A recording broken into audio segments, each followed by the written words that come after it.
Hello, beautiful people. Hello, my greensies of the world. My name is Sana Torres. Welcome to Anarchy's Little Green Book.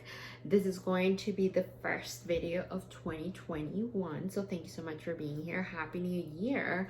I hope you're doing well. Today, I wanted to talk a little bit more about a transition that I did a while ago, but I still keep finding things up when it comes to this. So today I wanted to talk about plastic toothbrushes. Like everyone always recommends to kind of like just change your toothbrush every 3 to 4 months. It depends on how bad it is and how good it's actually cleaning. But I did want to go a little bit more towards history. I wanted to tell you a little bit more on how this actually like came to be. So when it comes to just like toothbrushes, they were actually invented as we know it today in 1938. So there were other early forms of toothbrushes that were in existence back in 300 before Christ in the ancient civilization. So those were actually better known as chew sticks. Essentially what this so-called chew stick would do, they would just rub against the teeth, and that's essentially how it actually worked. The bristle toothbrushes actually were first invented in 1498 in China. They were actually very coarse and stiff hairs. They were actually made from the back of a hog's neck, and it was attached to just like a handle that was made of bone or bamboo. The boar bristles were actually used till 1938. That's when Dupont de Nemours, hopefully I don't butcher the name, he actually introduced nylon bristles, and the toothbrush was actually called Dr. West's Miracle Toothbrush. So very interesting name, obviously. Americans actually started and were inspired about the hygiene portion of things, thanks to World War II, where they were seeing how they were actually really taking care of their hygiene, and they were very precarious and careful about their oral health.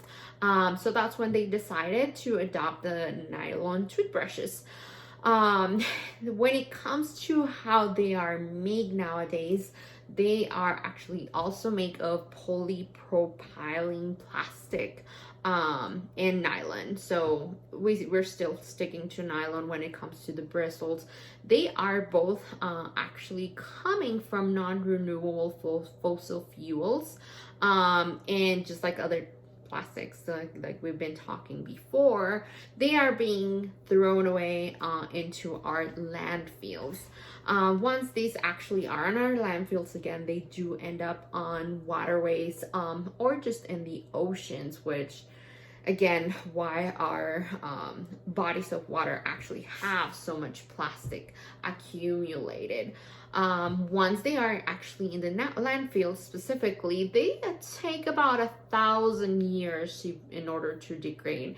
And as I've mentioned before, remember that this do not fully degrade. They're actually becoming microplastics that essentially are really small little pieces of plastic.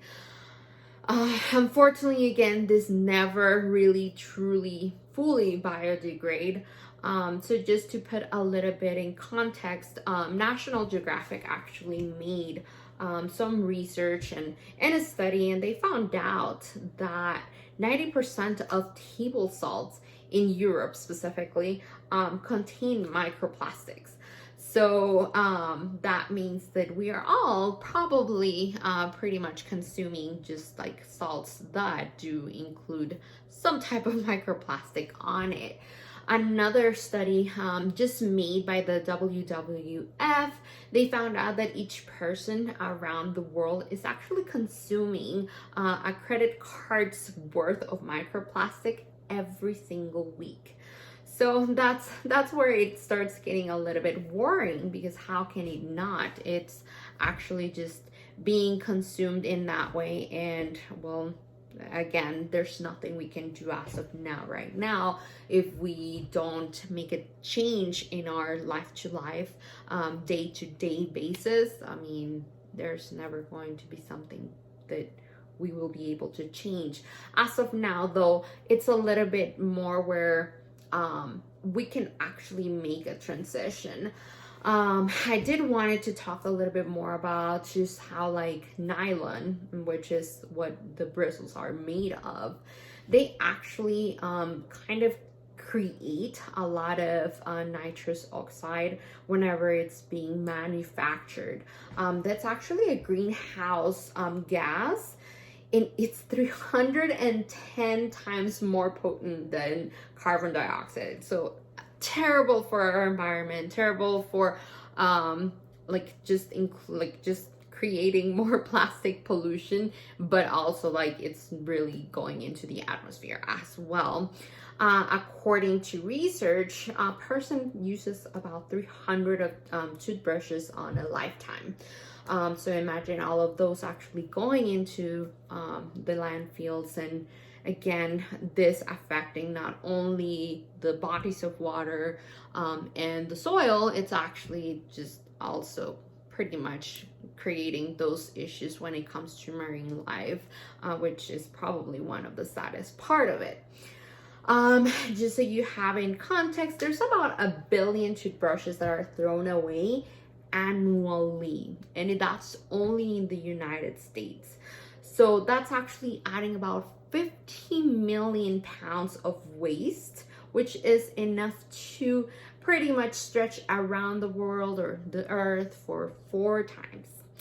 So what can we do? What is something that we can actually do in order to kind of change that?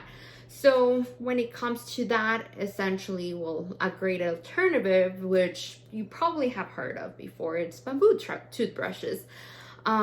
Those are going to pretty much look a little bit like this. So you are kind of changing from this one to this one.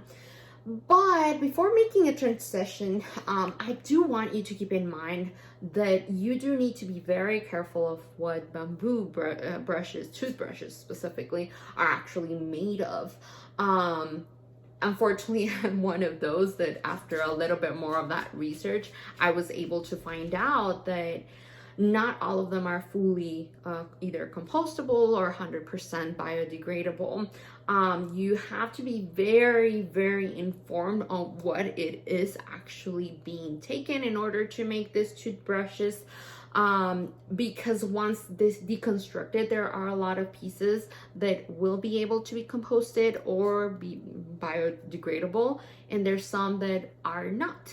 So I did want you to just pretty much keep in mind that there's times that yes, being bamboo, this is even compostable. You can just put it on the compost that you actually do. But if the bristles are made of nylon, you actually have to remove those, and those can actually be recycled. But there's a lot of specifics that need to be taken in consideration, because there's some that according to the location and just the facilities that are recycling, they can either do it or they can't. So you need to really get to inform yourself if that can be done here, like locally or not. That's something that I'm still trying to figure out. But also just know that there are some of them that are a little bit more on the almost fully compostable. There's some that actually are made from just oil, vegetable oil, so they do not have to be just recycled. They are going to be able to be biodegradable on like later on. There's there's a couple of brands actually, some of them that are going to be doing those vegetable oil bristles, but there's also Life Without Plastic.